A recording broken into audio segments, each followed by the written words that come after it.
Welcome to YOUCANIC. Today here in YOUCANIC we have a 2015 Mercedes-Benz SL400, and we're going to go over the process in which you go through to be able to replace your battery. Say your battery has gone dead or it's not adequate enough to, say, run the vehicle the way it needs to. We're going to go over that process. Now, the battery is located in the trunk.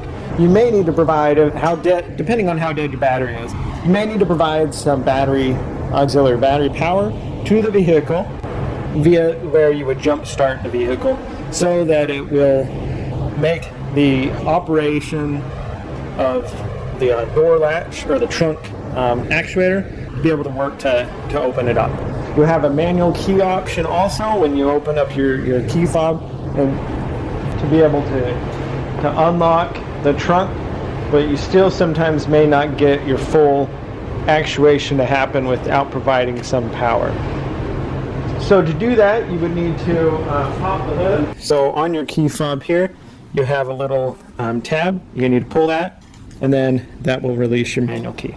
To be able to put that into the door the right way, and then be able to twist and unlock your door, and then be able to pull open the door.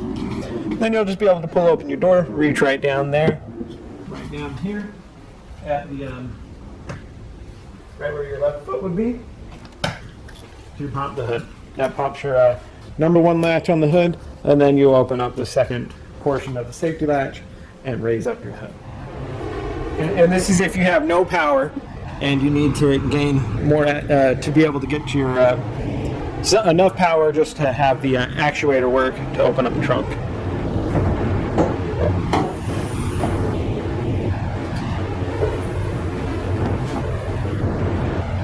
So with your hood opened up, you have access to be able to put your jumper cables on here to another battery or another vehicle, just to give you enough power to be able, this is where you jump start your vehicle, but also will give you enough power if you have it connected to an auxiliary power source or even a charger to give you enough power to be able to open up the trunk through the trunk actuator.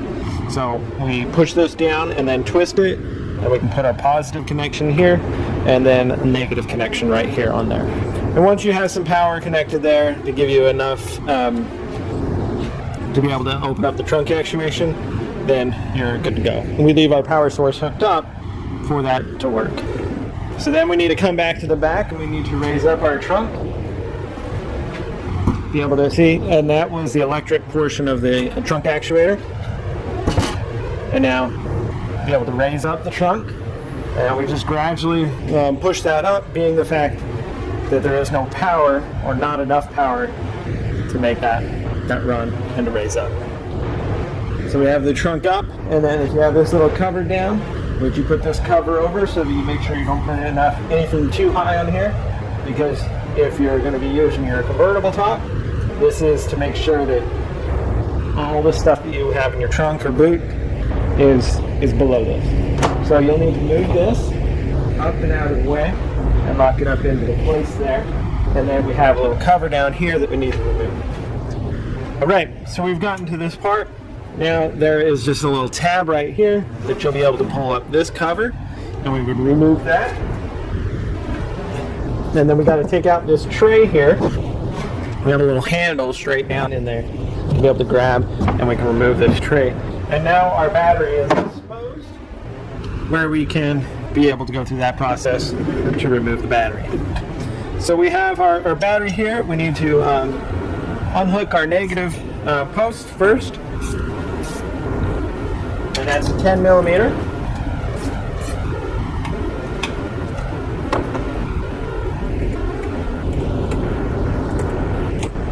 There we go. Unhook the negative post. Go ahead and unhook the positive.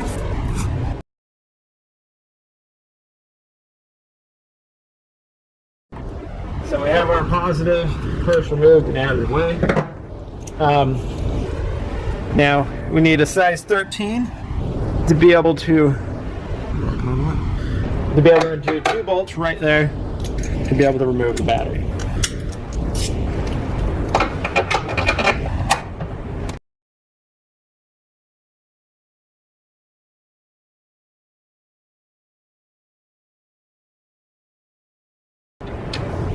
Right, that's unhooked.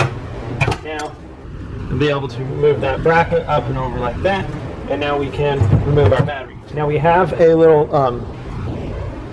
there's a tube here that goes down through the trunk basin here to be able, if there is any overflow, it goes down out of the vehicle instead of in the back here. So you'd want to disconnect that, whether you pull it up out or disconnect it, and so then when you have your new one, if you have an acid battery, it will be able to put the overflow in the proper location. So you'll just be able to pull out the battery to remove it, and then when you got your new battery and ready to put it back in, we just go in the reverse order. So we'll take our battery,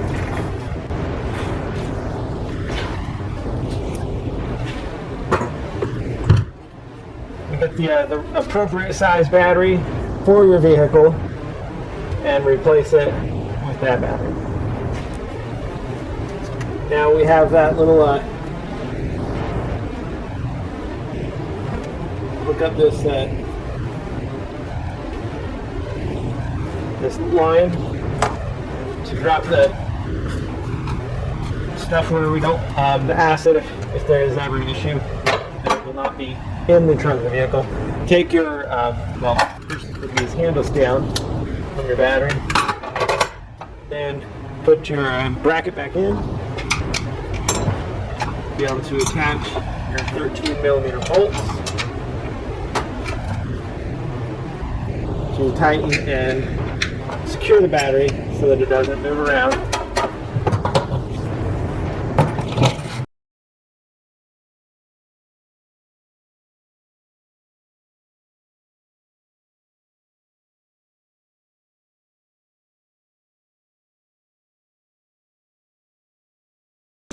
Right, so that's good and tight there. Now we hook up our positive. Always hook up positive first, and then I'll hook up the negative.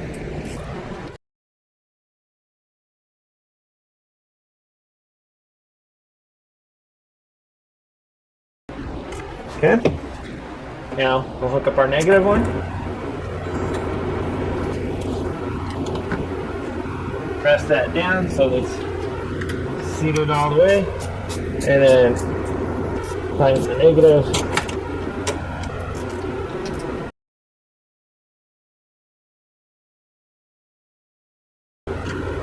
Good. So we have our battery cables connected and hooked up. Put your tray back in and cover it back in, and that's your replacement of your battery on an SL400. Thank you for watching YOUCANIC, where you can be the mechanic.